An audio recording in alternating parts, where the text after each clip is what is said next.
All right, let's start off by doing a quick little show of hands, if you don't mind. How many of you guys have been on a trip to Italy in the past? Many of you. It's great, great, great. We're going to cover a lot of ground. We're going to be not really specific to any one part of Italy.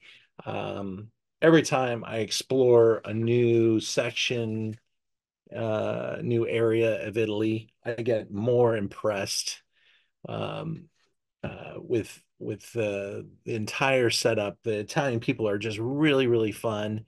They have a lot of passion. There's a lot of crazy history. One of the things I learned on my last trip was what happened after World War II and even during World War II that really kind of changed where people live, some of the thought processes. There was a big period of what they call brain drain, where all the youthful up and coming minds left the country and went away to seek their fortunes instead of staying in the country. And that happens, and that's hard on a country. The wine thing is pretty ubiquitous. There are something like 5,000 different grape varieties planted all over Italy. And we're going to cruise through some great values, some really nice wines that we have in the store. And I hope that you enjoy the selections. Some of these are actually some of our best selling wines in the store. And this is our best selling Zoom in quite a while. We have about 35 people tasting with us tonight, which I love. So thank you all. I hope you guys enjoy the effort. And let us begin. Get your tasting vessel nice and wet and ready. Some of you may have already started tasting. Julie, I watched. I saw you. Did you just down that whole thing? All right, let's go. I'm going to pull open my.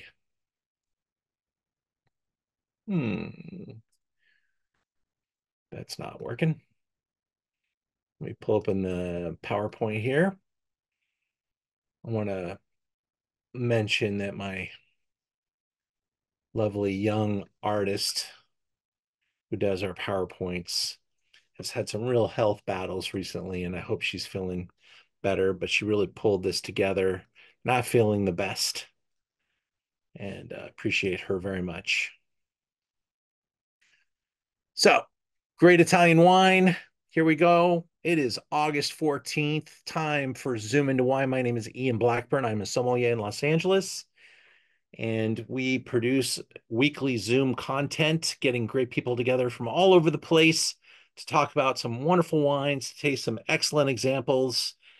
And this is our little show tonight on Italian wines. Of course, we're just taking a little chip off the top of the block because there's so many Italian wines. The Italians really struggle because, if you are a distributor, you can carry hundreds of Italian wines in your book to distribute, but the shelves only have a need for so many of this and so many of that and so many of this. And I can tell you there's way more Italian wineries than there are places for Italian wineries.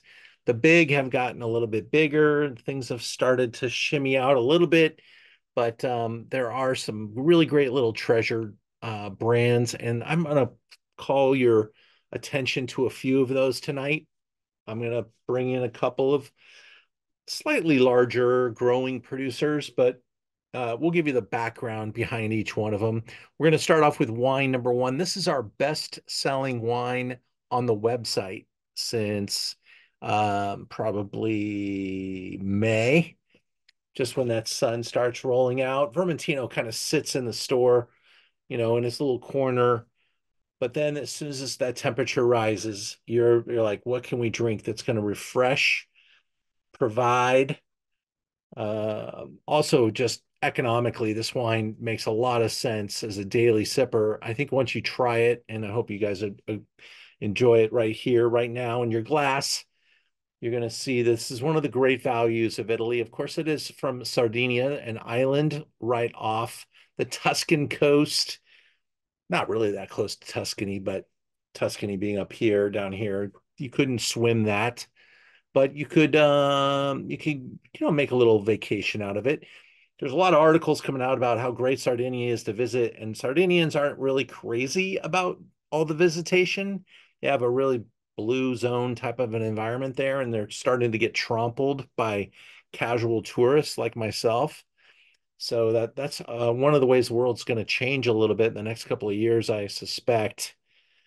Uh, Not great for tourism, but probably better for the populations that live there. This little wine that we're going to taste, Piero Mancini, is imported by a guy named Oliver McCrum. And I was a big fan of Oliver before I ever bought any wines from him because the guy had a great vision. He said, I really want to I only want to import small family owned producers where they own the vineyard. They're farming with a high ethos and they are something that we can have success with.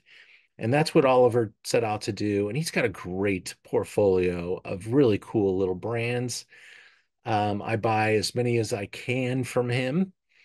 Um, but this one's really taking off. This is from Galura in in Sardinia. It grows on the island, so I think island wines always have a little sense of sunshine, of warmth, of sea influence. You might even smell a little ocean breeze in the glass, a little sea salt. Acidity accentuated. All Italian wines have incredible acidity, very refreshing. There's a richness, a density, a concentration that I think is perfect for this grape variety. It falls in line with, grapes like Sauvignon Blanc, but it's not quite as bitter and bold. It's a little bit more relaxed and kind of allows you to enjoy it as a wine onto its own, maybe no food. But the food pairing options here are insane and numerous. This property grown very natural, sustainable, regenerative. What the buzzwords are many. They are teeny though, so they don't pay for biodynamic uh, certification on the bottle. Just going to check the 2023 bottle and make sure that hasn't changed.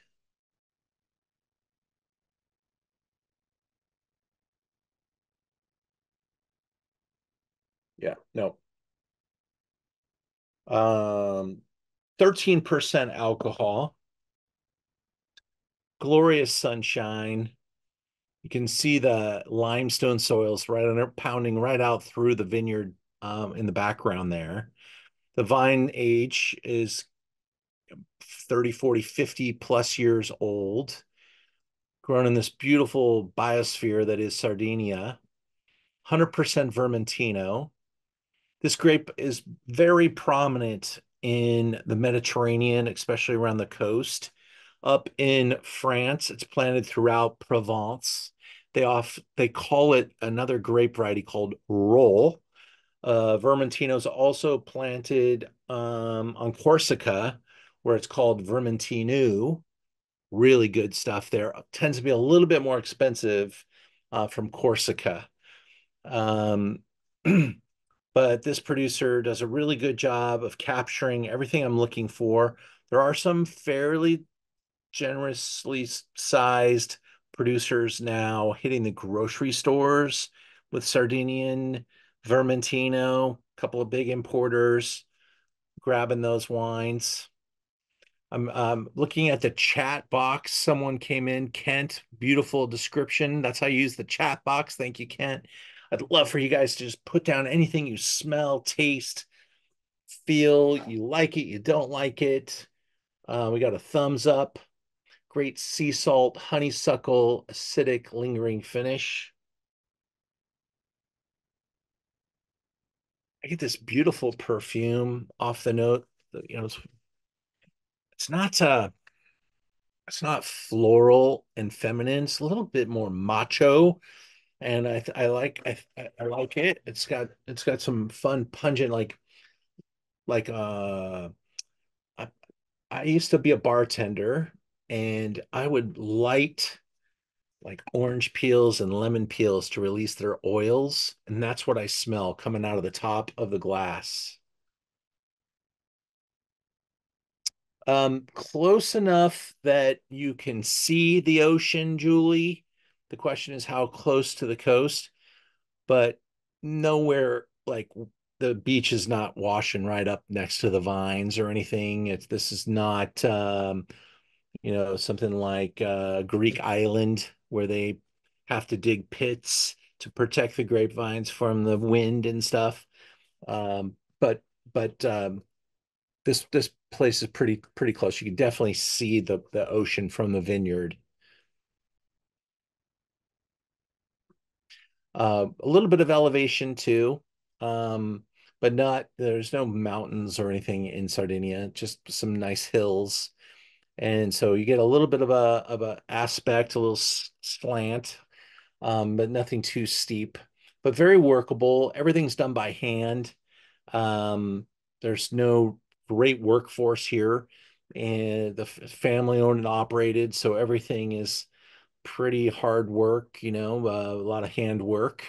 And especially when you're following a kind of a natural or I think the word that he used was homeopathic grape growing, meaning they're really very eco-concerned and they're using only natural solutions in the vineyard, no chemicals or sprays or herbicides or pesticides, but also no high-end certifications that you would have to pay for and have someone come and measure everything. So that was the way the vineyard was described by Oliver himself.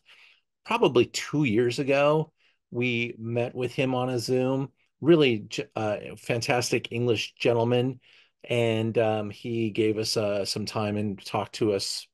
I think we might even still have been in pandemic. That was probably 2001.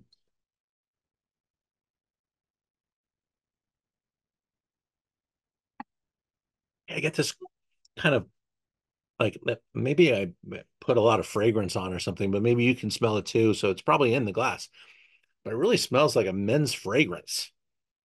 And if it's not a men's fragrance, we got to bottle that. What do you think? Really good with goat cheese. Ray and Barb, I hope that's because you have some in front of you. Yeah, soil types do vary, but because we're talking about an island, there's a lot of limestone, limestone being very conducive to grape growing, and you're going to have different type of minerality for sure. But that's the limestone rich soils in this particular site.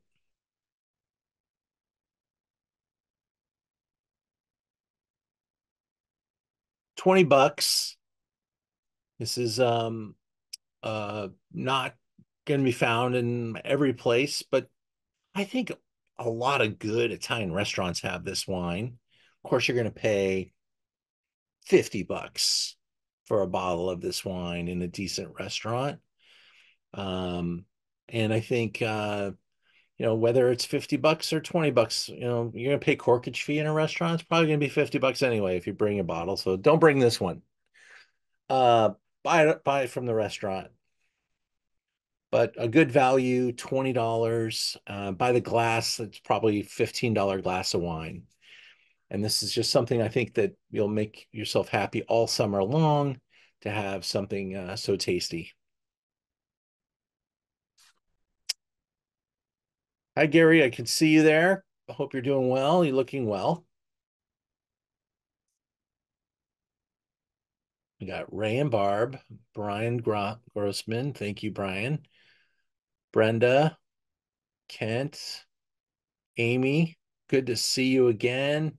Jim, how you doing, buddy? Did your son use this Vermentino for his wedding? Did we do that one? No, thought it was this one. I know you got some stuff from me for his wedding, huh? And I think some of it was Italian.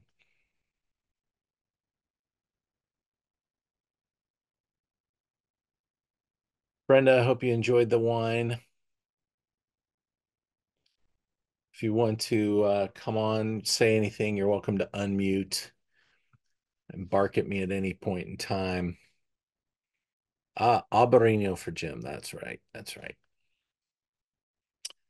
Well, this kind of falls into that set of grape varieties: Albarino, Vermentino, Pinot Grigio, Sauvignon maybe, but I think a little bit more gentle, like an Albarino or Pinot Gris.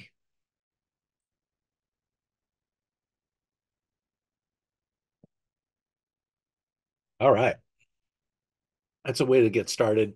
You can feel that wine just kind of erase the day.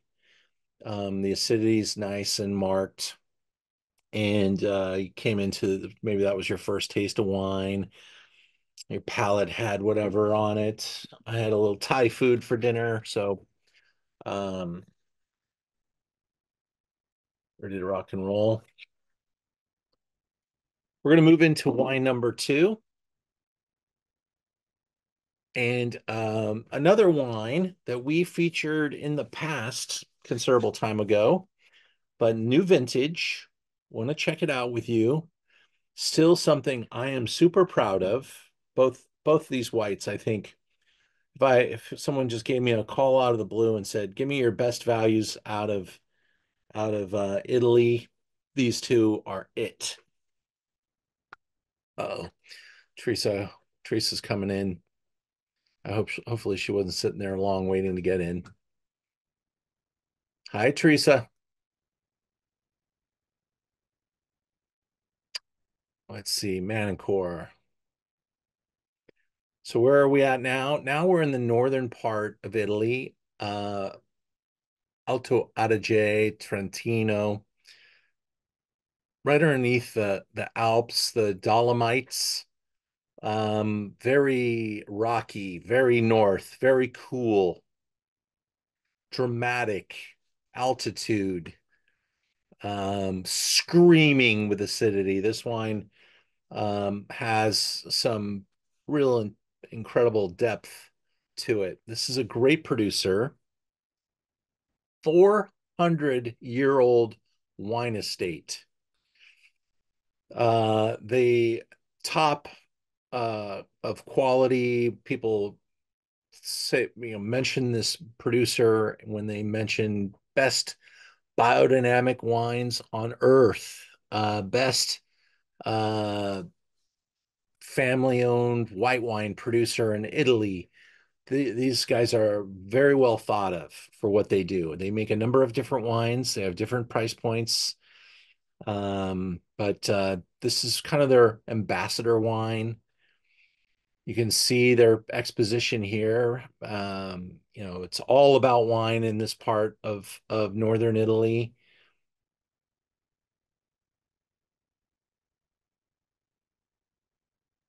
Here we've got 92 point wine. I'm going to talk about the composition on this wine because this is not your normal Italian white blend, but these are uh, grape varieties that you do find extensively planted in this part of Italy, like Sauvignon. They usually just call it Sauvignon when it's planted in this part of Italy.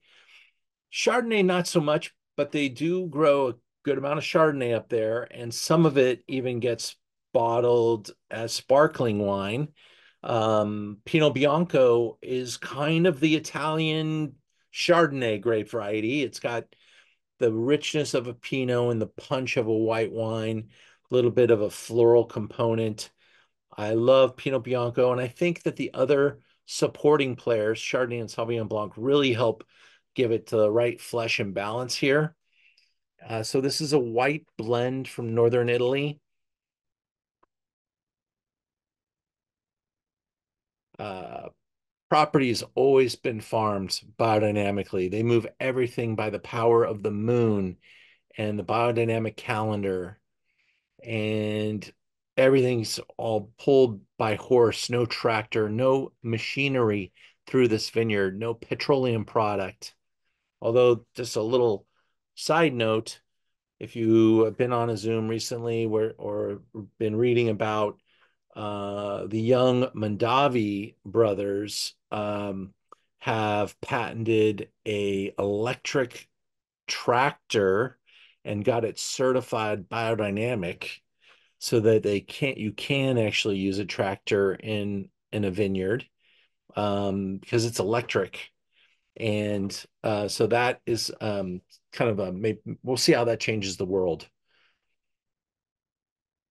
But that's by the new generation, the Mondavi brothers, and they make a wine called Rain on the Sonoma coast. And he just married an Italian into an Italian family, and he's making wine with his wife in northern Italy as well. So Carlo Mondavi.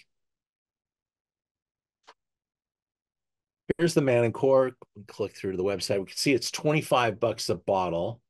This is really the price point 20-ish is kind of where you start to see wines that really go from being a value wine to a wine that's so authentic and true to a storied place and a storied soil, something that you can be very proud of. You could take this to a top restaurant and they would be like, "Oh, that's a cool wine. I know that producer."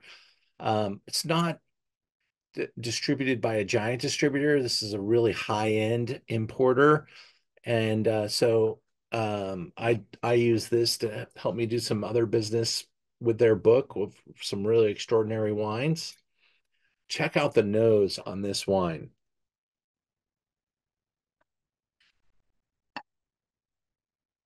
Can you just get right in that glass and that you can just smell that that uh mountainous rocky hillside, the really wonderful minerality, the fruit is part of it, but it's not overtly fruity. I saw a question here, Rose. Aged in oak, yes, but large wood, very old wood, and not very impactful, but does have some wood on it.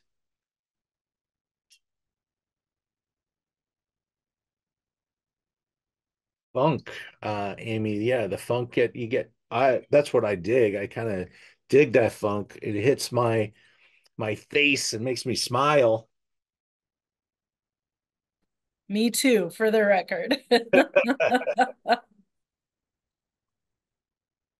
And it's yeah, it's got like that gym, lemon zest, orange peel. You might even get into like some nectarine, white peach.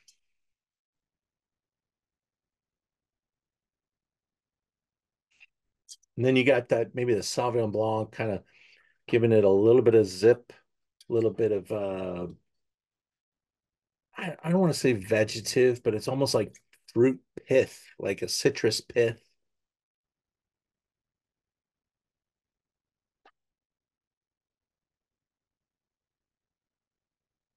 The mouth here, zippity doo dah. It is like racing across your mouth. Um, you can that is acidity.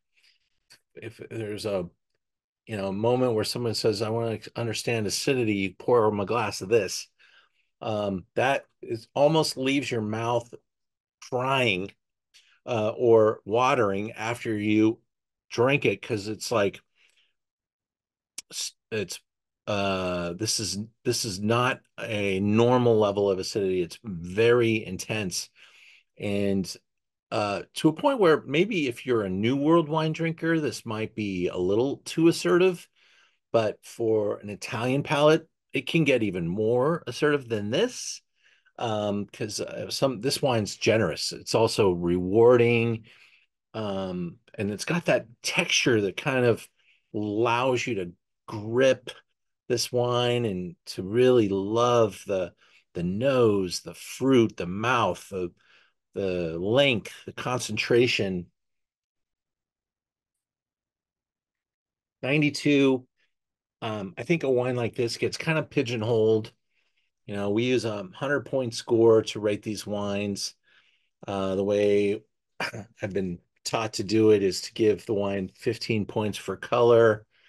So maybe this is I don't know, 14.5. You're not going to discount, you're not going to mark it off for being too pretty. I mean, it's just great, got great slight gold to the cup, from maybe a little time and wood, a little time on. I think there's some skin contact during maceration here too.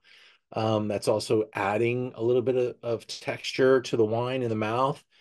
It's all natural fermentations for sure, and very, very little sulfur. It's pretty unprotected wine. Um, just enough sulfur to protect it, which is naturally occurring, by the way, and naturally occurring in wine, which is why I think sulfur gets kind of a bad rap. Some people blame sulfur for headaches. Probably not unless you've got a sulfur allergy. And then you wouldn't be able to eat bacon and a lot of other things. You would know if you have a sulfur allergy. But what gives you the headache is like how much water have you drank? It's alcohol. Um, what are you eating it with? Um, and maybe you have some allergies that you might be igniting with wine. There's a lot of allergies that you're just pouring into your body here. Red wine's even more so, but a really excellent brand, something you can count on. And I think at $25, it rocks.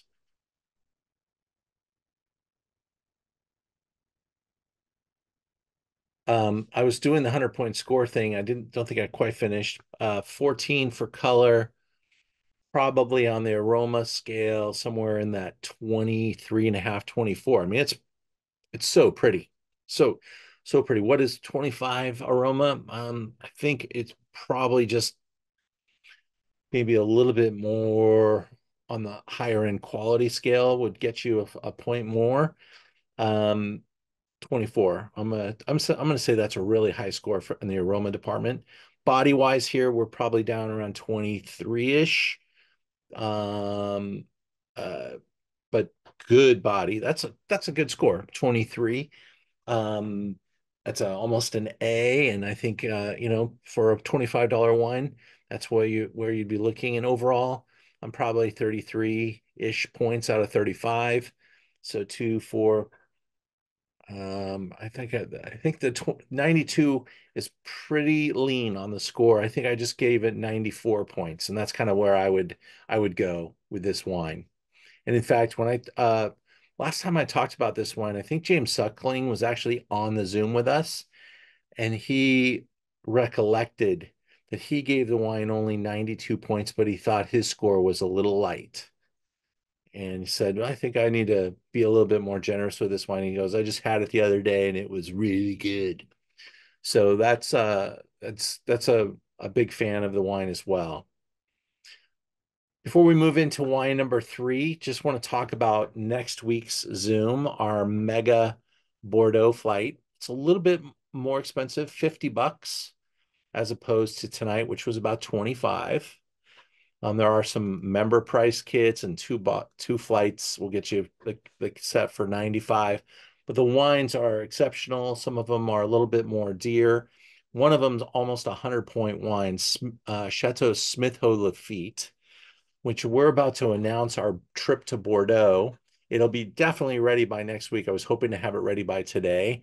We're just going back and forth with some things, making some adjustments, but the trip is next April, like the first week of next April.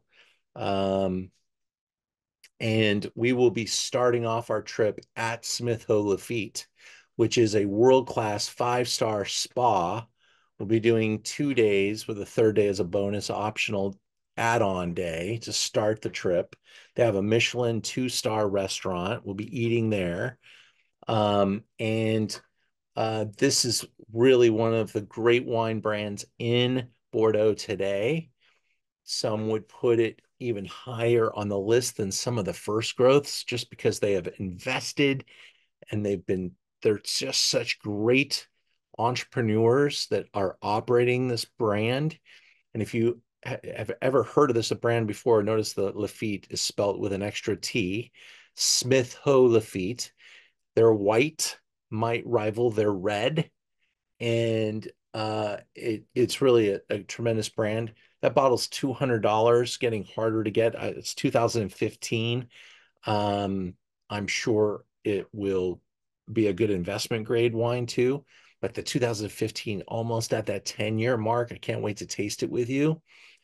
We'll taste some great values as well. We'll have the 95 point Talbot. The one of my favorite wines every year is the Fambal from Saint-Emilion. And it's look at those scores. It's a great flight. If you like red Bordeaux, come with me next week. I also spreaded it around. So got a little Pessec Lannion with Smith Lafitte, um, Castillon right bank, another Pessec producer, Chateau La Pape, also a little Bordeaux Superior, and then some Saint-Emilion, and then a Saint-Julien. So that's kind of how we stacked it for next week. But I'm talking about it at length because we have about 5 spots left to fill that tasting, and it will be done. We hope to sell that one out with a smaller group for next week.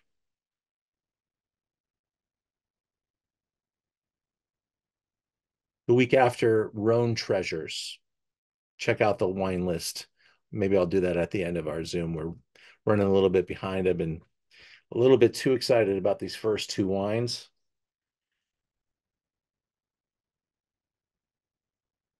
We're going to move into wine number 3, kind of one of the all-time classic go-to value wines of Italy. This is Michele Chiarlo. He passed away only a couple of months ago.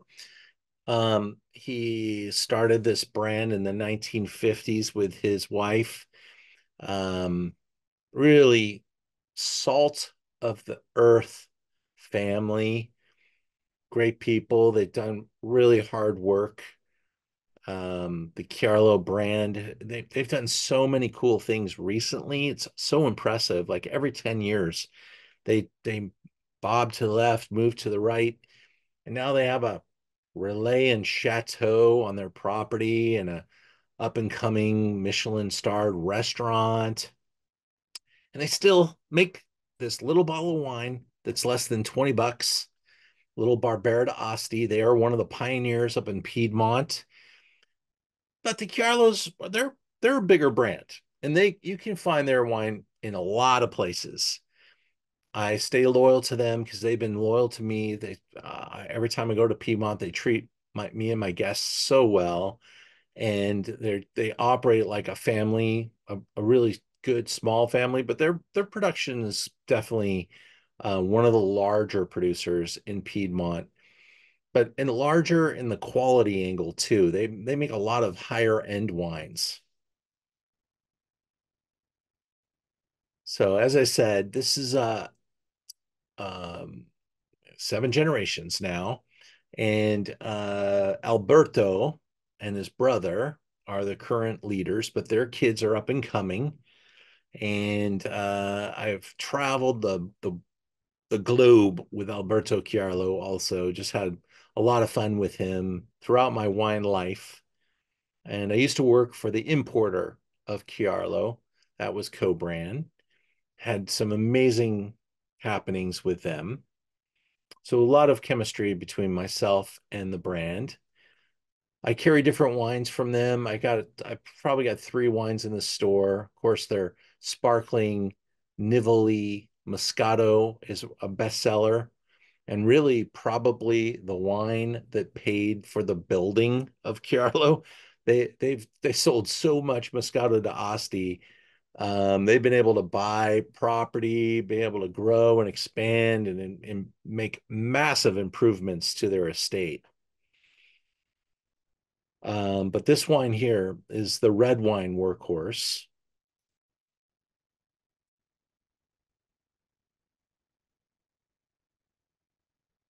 I like your description already. I haven't even smelt it yet, but nose of whole crushed raspberries, juicy fruit to match the nose. Ruby red with hues of violet, elegant and intense, with notes of mature red fruit, such as cherry and currants, harmonious, with good structure, roundness, beautiful savory finish. This is made from Barbera. It's from Asti. This family is one of the pioneers of this grape variety.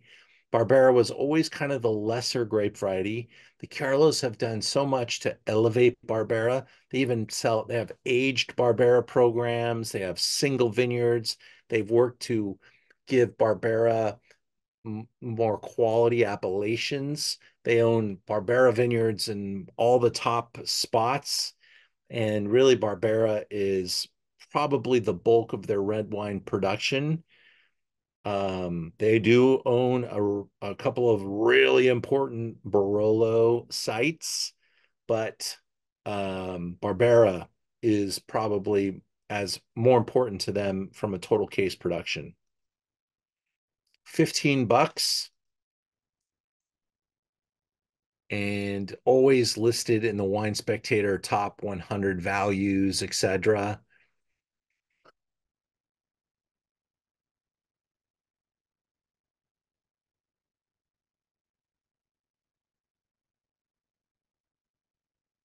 Good color. Yeah, that nose is like a red fruit salad of plums and cherries and raspberries, blueberries, blackberries. I sometimes the joke, the not joke, but the little saying to wine collectors is you drink your Barbera while you're waiting for your Barolo or your Barbaresco, because those are all the big B's of Piedmont. That's what they make there. Of course, those Barbera is the name of the grape. Barolo is the name of a place, and Barbaresco as well. And both those wines are made from Nebbiolo. And Nebbiolo needs a lot of time. You need to lay it down for a long time, and it gets quite expensive and pricey usually.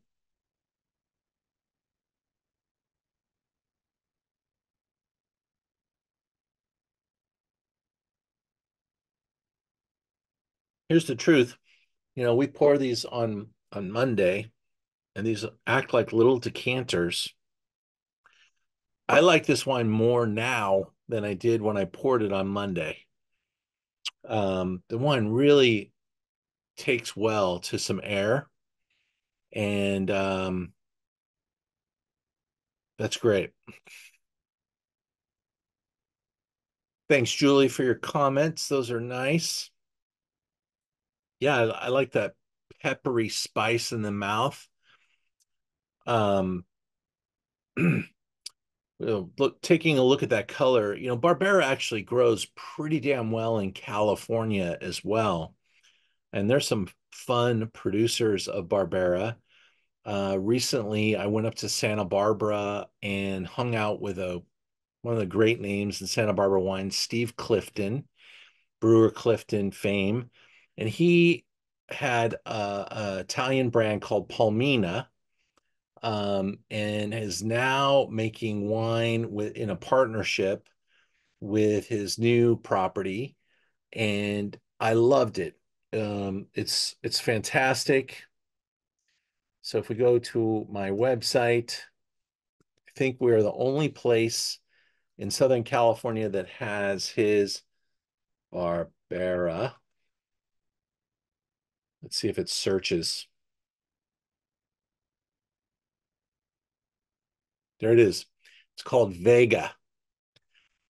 The problem for California Barbera is that, to work reward, it's 42.95, it's 48 at the winery.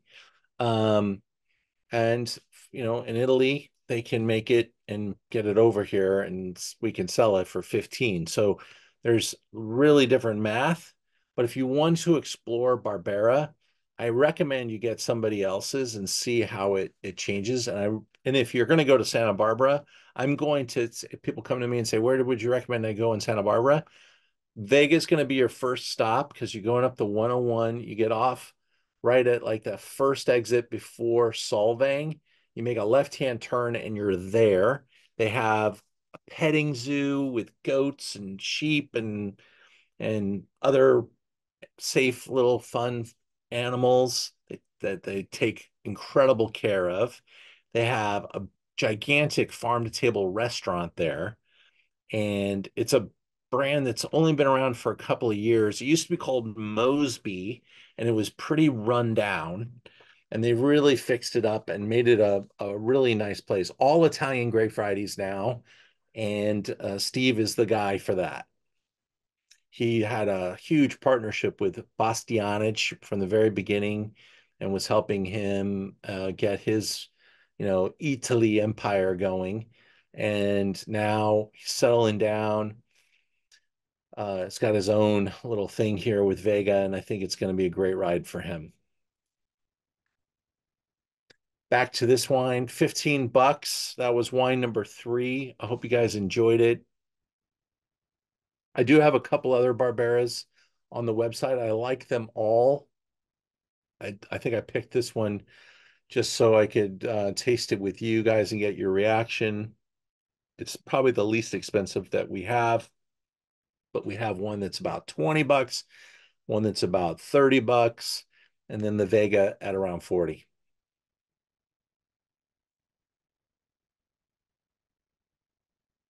We're going to go to wine number 4 and change gears pretty hard.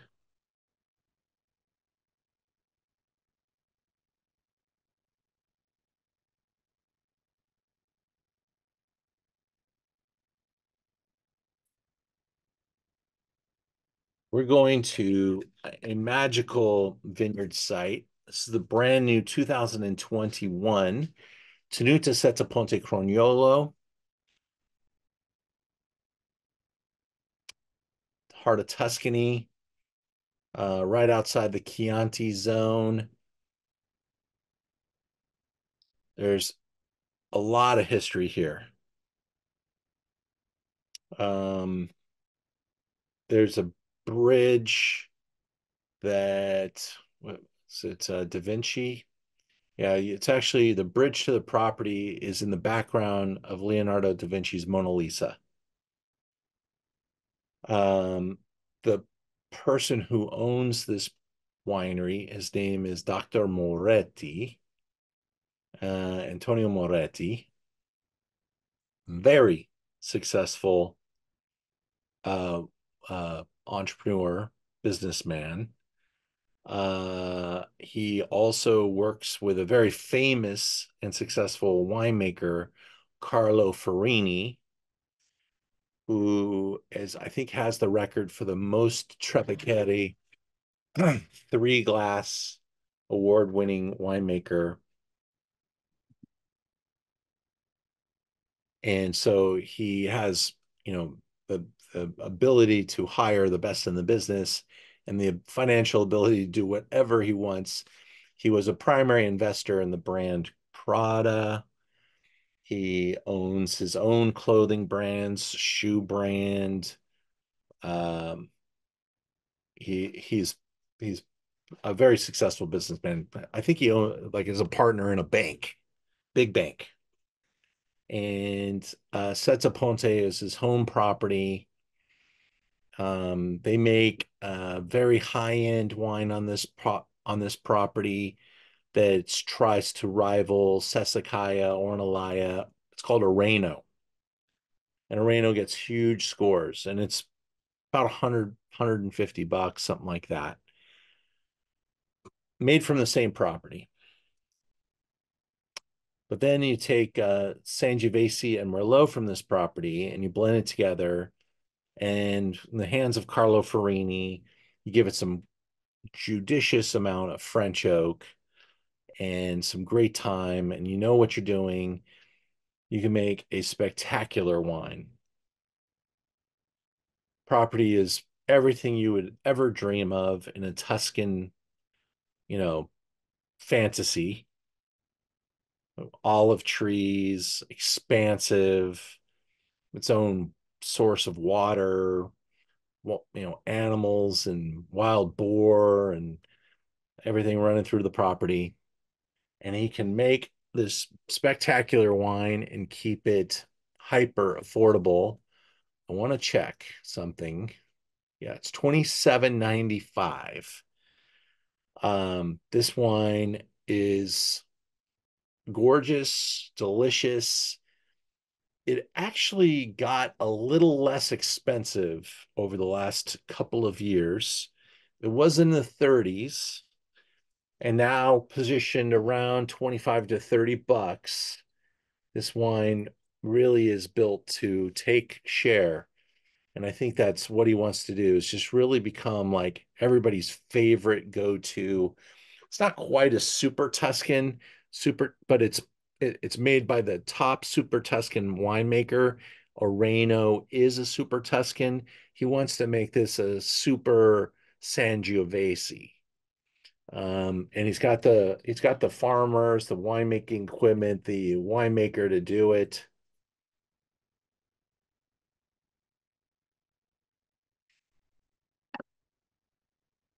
The nose is deep and dark. Get like super dense, chewy cherry skins. Um, Really fantastic vanilla, chocolate, espresso. Oh yeah, I like the anise or licorice or liquor, licorice kind of liqueur. Oh yeah, Kent, cherry walnut toast. That's succinct. I like that. I like the walnut concept. Like you would use walnuts in a chocolate chip cookie. I could totally smell that in this wine too.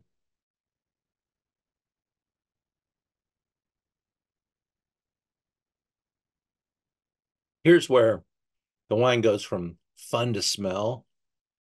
That mouthfeel is crazy. Concentrated, creamy. Mm, it's dense and fleshy. That's quality stuff. And it still has some great Italian flair and fireworks. Um, uh, wow. I've been tasting this wine for 50, God, getting old, 20 years. 20 years. Um, and I've heard 21 is a pretty good vintage in Tuscany. Like crazy good. And this is my first 21 wine. I did taste this wine with the purveyor. I said, yeah, that's good. It's always Crognolo is always good. It's better 2 days later in this decanter. It's gorgeous now. Gorgeous. Love the balance, the finesse, the flair, the polish. And this wine ages like a tank. A tank. I just had some 12 Crognolo recently.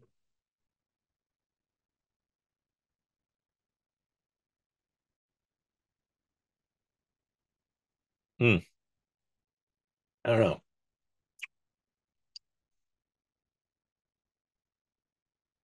I I don't even know of a California wine that's $28 that would approach this at all. Um, yeah. I mean, like you saw my friend's Barbera in Santa Barbara, 40 bucks. It would start at $40. This is like $50 quality for 27.95. So that's, I think, in summary, that is what we're tasting here. I hope you guys enjoy that. I need some voices. Talk to me. Been talking too much to myself. Brenda, can you say hi? Got a great smile.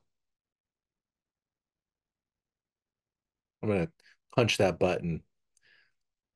Jim, give me some. Amy. I could drink this all day. This is so lovely and amazing. How cool. Yeah, I think it's hard to beat. I Jim, think this yeah. is a great bargain. I mean, I've never had or thought of taking Sangiovese and mixing it with a Merlot. It just mellows it out, and the oak, it it's like for days. It's perfect. Awesome. You do get the 10% off on that price too, with your discount code tonight. You'll automatically get the 10% off whenever you get to 12 bottles, but on our Zooms, the code works on any bottle in the store on bottle number one. The only exception is if they have like a little gold crown up here, it means that either it's out like super allocated wine, or I've already got it priced so low that if I gave you a discount, I lose money on it. So there's very few of the wines. I'm trying to price everything so that it will discount going forward, but some of the treasure, it's just really hard to do that. Sometimes I only get like three. My allocation for the year is like three bottles. Not on the Crognolo, I hope. No, sir. Hi, George Rene. Know that voice anywhere. How you doing, sir? Pretty good. We just finished dinner out by the pool, so a little bit late. Nice. Retired life treating you well? Quite well. Good. Mr. Grossman, good to see you on the Zoom tonight.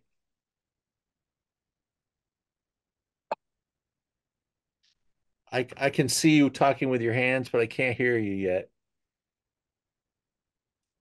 You're, I didn't I think your mic is not working, Brian, but you came across very Italian. Awesome. Molto bene. All right, let's go.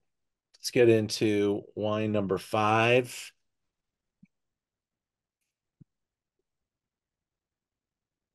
I promised some good wines tonight. I think I'm very proud of the list. I think Crognolo's maybe a little bit like almost predictable because it's been a favorite wine of mine almost every year for every year I've ever tasted it. Um, but this next wine, and there's so many options that I could find.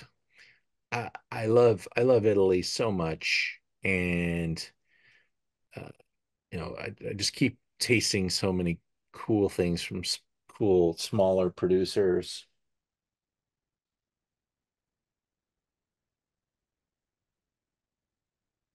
Yeah, this is the same company that imports the white Manincor, Sottimano.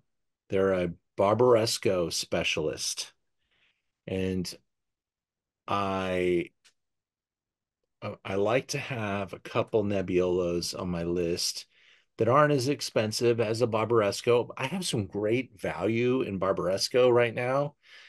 Uh, and so it's hard to find Nebbiolo that's better or at a good price that can compete with some of the Barbarescos that I have on my website. I think there's been a little bit of downward pressure in Italy looking for volume. There's also been some screaming high price increases at the best one with the best wines. So there's a little bit of separation here, but Nebbiolo's the grape. We're up in Piedmont. The producer makes Barbaresco, but they don't necessarily put the name Barbaresco on every bottle they make. They take some of their crop and they bottle it as just basic Nebbiolo. back up in Piedmont, where the Barbera was from. So this is declassified Barbaresco from a great producer of Barbaresco.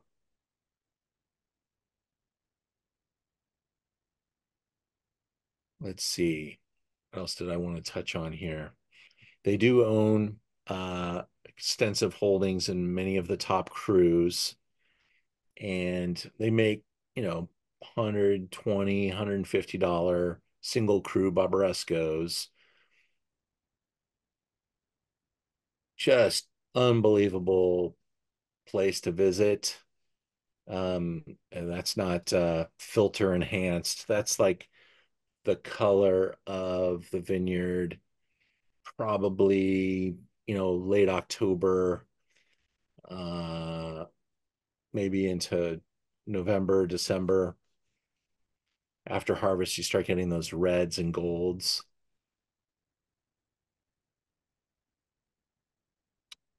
Beautiful.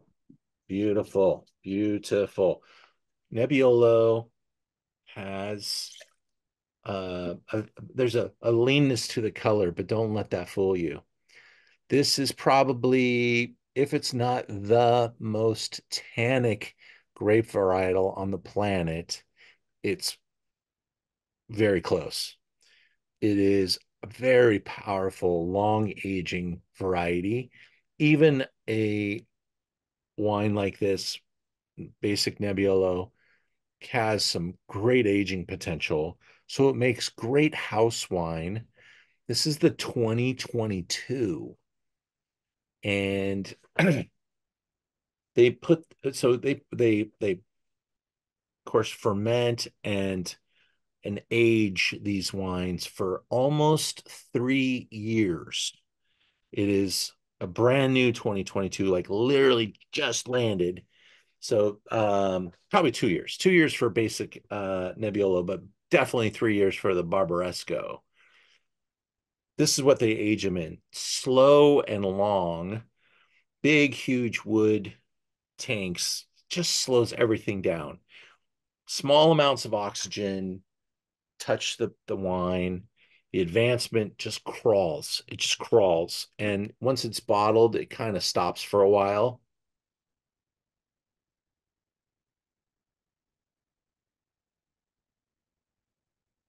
Oh, the nose, so great.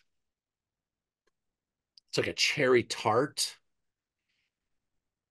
Got like that kind of youthfulness. I think I saw the word Kirsch come up on the screen. I get it. A little bit like a cherry liqueur. Uh, oh, Foster said Black Forest cake on the nose. Cherry Kirsch. I get a little ripe tomato. Let's check that out.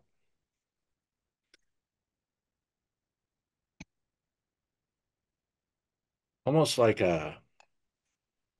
maybe like a sun-dried tomato, or when you're doing some cooking with some, maybe you can bake them in the oven.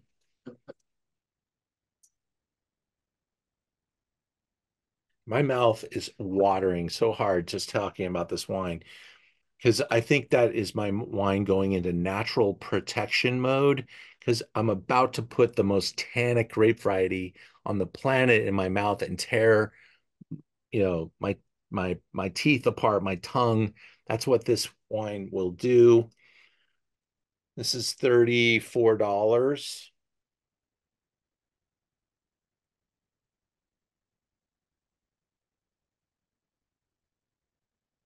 The classic nose of Nebbiolo, especially in Barolo, is typically described as tar and roses. And that kind of always made me scratch my head a little bit. But then when you get there and you're there tasting the wine and you think about rose petals,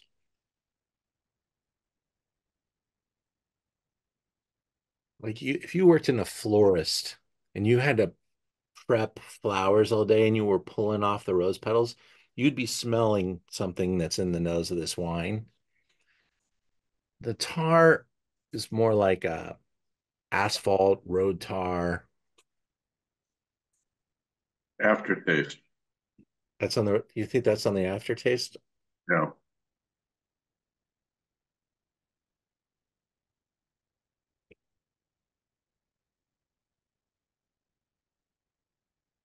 Gritty. Rose. Yeah, you said this should be a perfume too, for sure. There probably is a perfume. The Italians don't leave any opportunity undone. There's got to be a Nebbiolo perfume out there. I always say that Nebbiolo is Pinot Noir of Italy. It just has so many different expressions of flavor and taste, and it's so directed by the soil that it comes from. Sangiovese is easy. Everybody can make a good Sangiovese, but Nebbiolo, you really get down to the soil and the climate, and it's totally different. It's more ethereal. And that's where it links with Pinot Noir too. In fact, sometimes, George, I'll do tastings where it's Pinot Noir versus Nebbiolo. Can you tell them apart? And and when you do it, sometimes it's obvious which one is which, but sometimes you're like, whoa, you get it wrong. Because especially when you compare it to Burgundy and the Dukes of Burgundy, they used to be the landlords of this area. And if you when you visit Piedmont, it's much more French in the way it's set up, and the winemaking is also much more like Burgundy than in other parts of Italy. And the food is much different as well. So lots of French influences kind of combined with great parts of the Italian culture. The wines, this region uh, and most of Italy really didn't kind of advance until the early 1970s. Wines prior to the 1970s were really good. It got people's attention. But these wines, the wines of this area, like many other places, were actually pretty sweet. And they were made in such old fashioned ways. Like you can buy 1950s, 1940s, 1960s Barolos, and they're so much fun. But the secret's out and they've gotten expensive, but they're not great wines. They're just fun wines. And sometimes you'll pour a Barolo from the 1960s, and you're like, "What's that in my glass?" And it's a freaking grape skin from 1960 floating in your glass because that's how they did it back then. It was just so unmass manufactured. They bottled it probably on demand and did it by hand. And things have progressed greatly. It is a top technology zone now. They know how special they have it. They have, so much education now. Everybody's got, advanced degrees. Grandpa's not making the wine anymore. Um, and so now you see this wine here just absolutely, raising the bar for a basic Nebbiolo.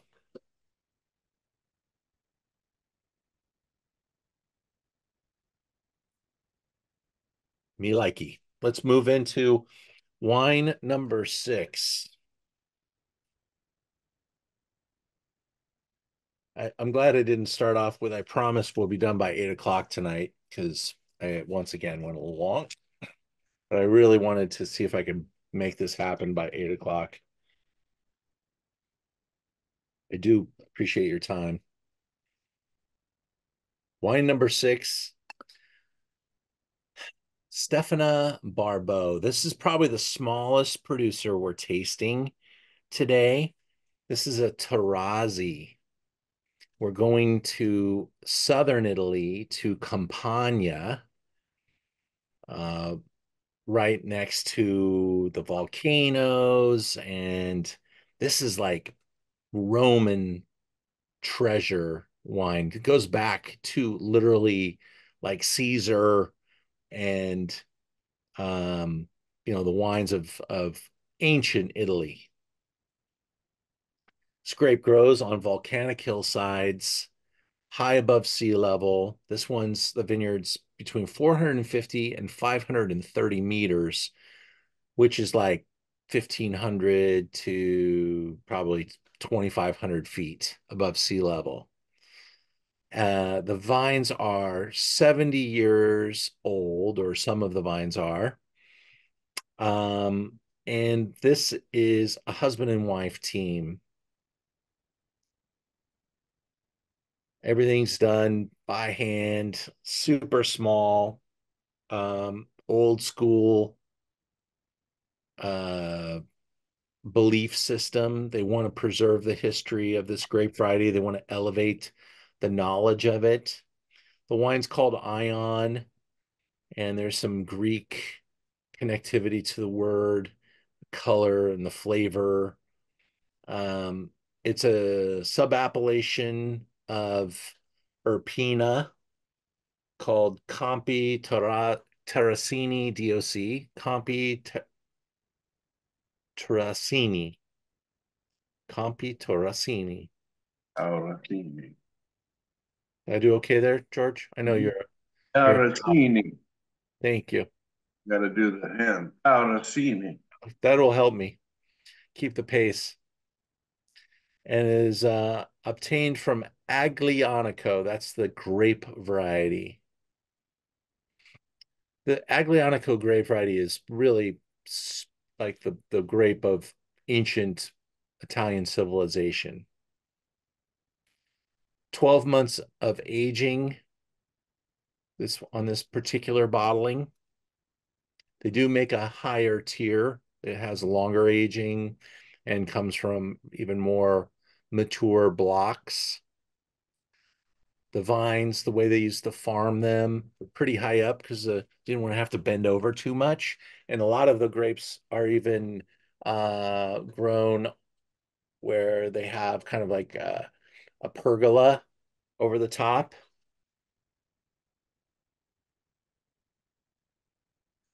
This is $34. That color is super intense, dark, deep dark. Rose, you're asking great questions. Do the old vines contribute to earthy quality? Also getting some jammy honey notes. So I'm gonna say I think the old vines could potentially add to the jammy kind of characteristics because old vines are grown deep into the earth. They're just being left alone. There's really almost nothing that you do to them. They have kind of a bush kind of vine character. Vines are crawlers. They want to expand and mass populate. And so I think old vines they get older, they get a little slower, little more wise, and they make these plump, delicious, riper fruit. Sometimes sticks out in a tasting when you're tasting wines from young vines and older vines. The older vines just have us like perfect ripeness to them. Get a little less green notions to them, and there's just something about old vines that really is exciting. We got some I've, aged cheese on the nose too. Go for it, George. I've had a lot of Aglianicos, and this is probably the best one I've ever had. This is truly impressive. Wow. Yeah. But to back up your comment a little bit, there are some pretty tough Aglianicos. Correct. This is a grape variety that kind of the norm is how do we make it cheap and drinkable? Because this grape variety wants to age forever. And that's so expensive to do. So they try to make things that people will buy because they're affordable and they're pretty bad. And then the really good ones, the vines are so old, they take so much work, they take 10 years to release them, and they're all of a sudden $100 and something. And you get excited. Oh, this is going to be great. I got 99 points, and you taste it, and you're like, yeah, maybe 50 years from now, this wine will be ready. What I liked about this wine from the second I tasted it is that it's innately the quality, the color, the concentration, that nose. There's a dedication here to making something really juicy. Um, I think the quality marks are all over this wine, and the tenderness and the way this wine is made, such a great balance. It's really special.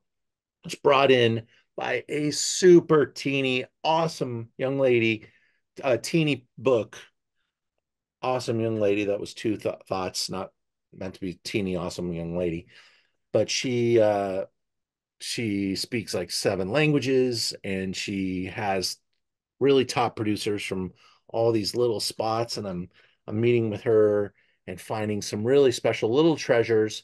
This wine's probably got only top restaurants selling it.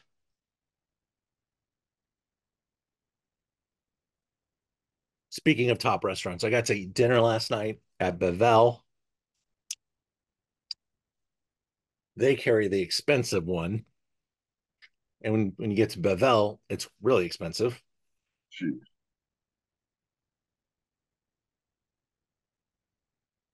But great little producer, juicy. And so let me defend something I said a little bit. Aglianico can be really astringent and really that those tannins are uh, tough to get around. Some of it can be very rustic. You're talking about volcanic soils, elevation, lots of ocean, sun impact right off the water.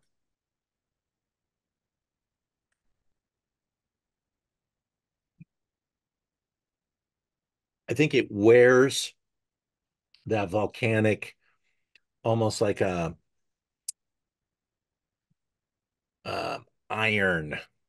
Uh, uh, you can maybe smell that metal kind of from the soils. It's like almost like uh, bloody, meaty kind of characteristics shining through.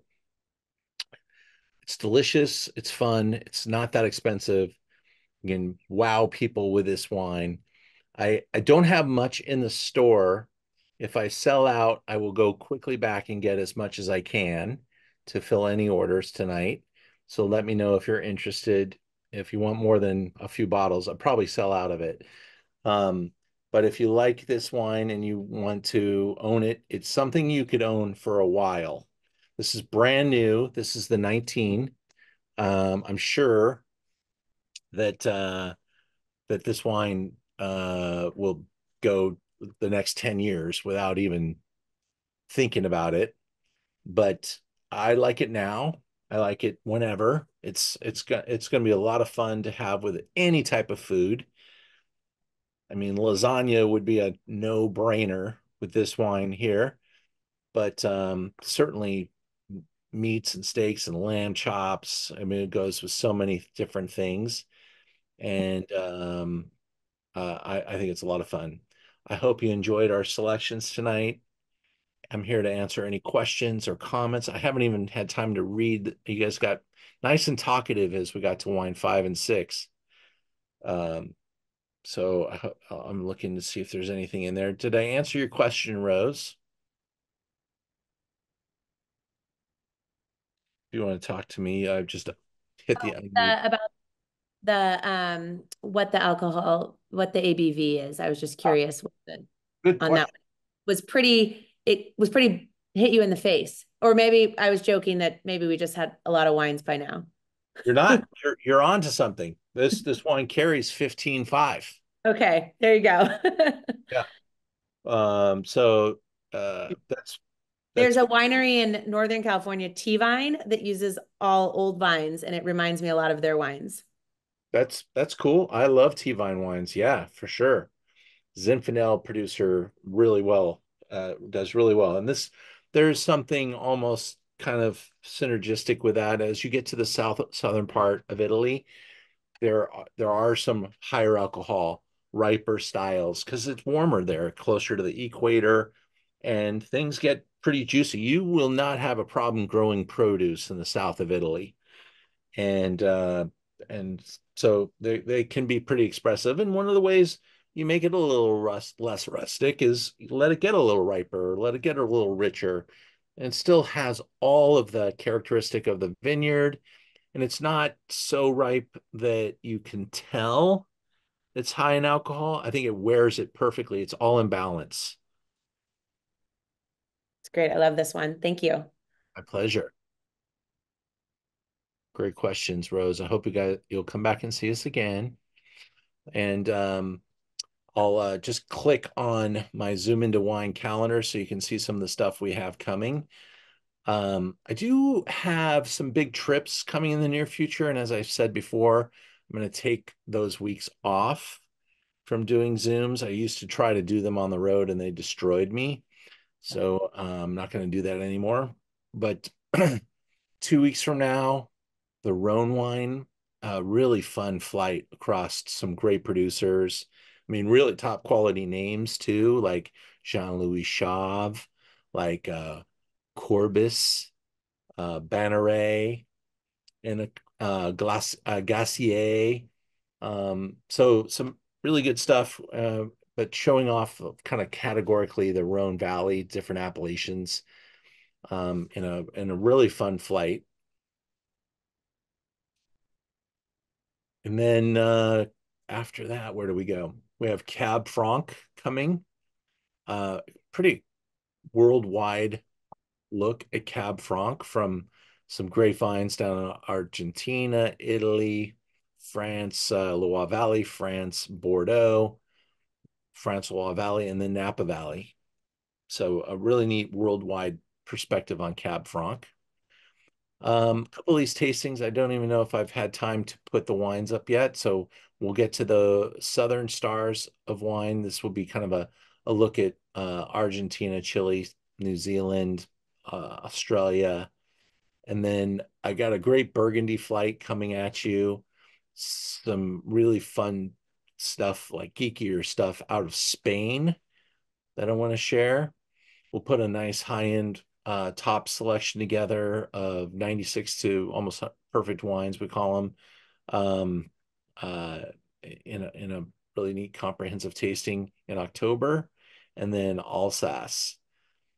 I've got a couple more tastings in November and a couple more tastings in December to post, but that is almost the entire year. And then we just turn the calendar over into January again.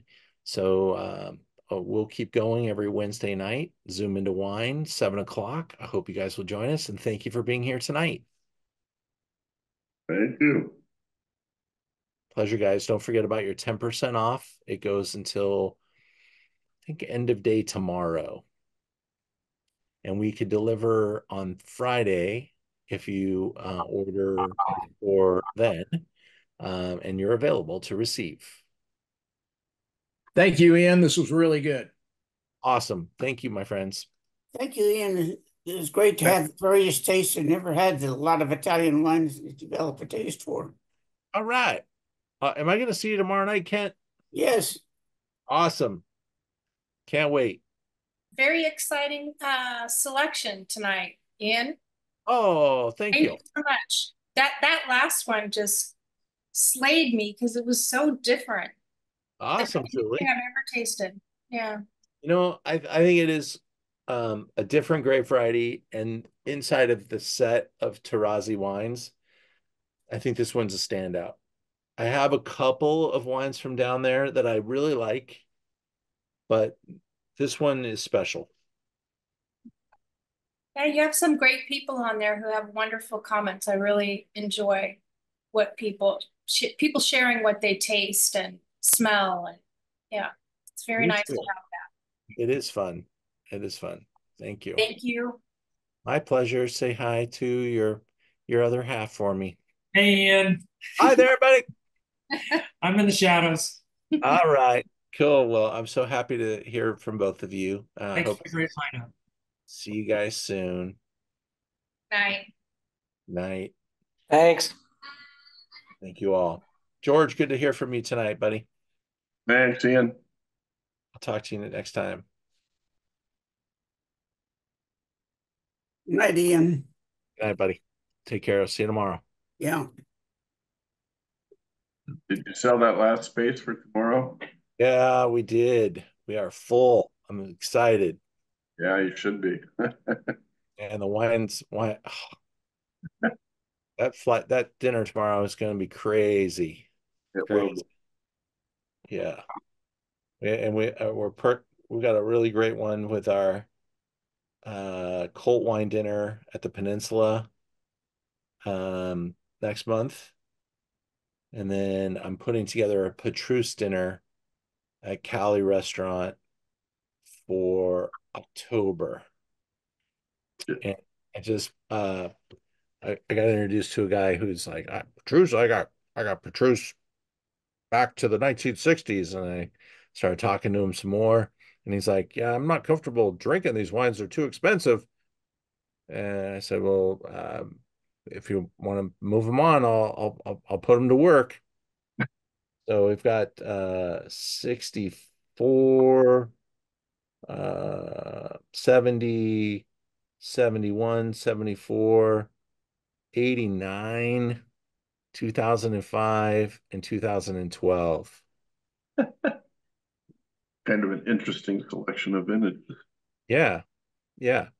All 95 points and higher. So, yeah, 82 is obviously and 61 are the famous wines, but the joke about those vintages is that probably they gave away more bottles of those vintages in Vegas to their VIP clients than Petrus ever made. Yeah, I'm sure Rudy would agree with that. Yeah. So, and some of the provenance on these wines, I bought the 89, the 05, and the 12, all from Duclos. Well, those should be good. Those should be serious. Those are direct from the chateau. And then I bought the old wines from this individual seller. So I'm excited about that. We're going to start that dinner off as we should with some Salon out of Magnum, and then work our way through some of the greatest hits of great collectible wines. So be on the lookout for that. And then we'll do a now and then dinner, which is fun to taste wines from current vintages and old vintages. We're going to do 89 versus 2005, mostly with great Bordeaux's, but we'll find some other crazy stuff for that dinner. I can talk to you about doing a Lynchage dinner that might be affordable. I would love that. Now's the time. Let's do it. And I am going to go to Bordeaux in April, and we're going to go to Lynchage on that trip. And it's a really great place to go. And Kent, have you ever been to Bordeaux? Yeah, several times. All right. I had a wine guy, and I did the Millennium trip in Bordeaux. Oh my goodness, cool. For 2000 vintage? No, it was the Millennium year, 1999 New Year's Eve. Oh, got you. Okay. Well, I haven't been to Bordeaux in a few years, but we're gonna do it pretty well. And there's a lot to appreciate with what's happened in Bordeaux. A lot of new investment. Some of the producers we'll visit are showing off new chays and chateaus. So it'll be exciting to see it again. It's been too long. I think I haven't been there in like 15 years. So it'll be great.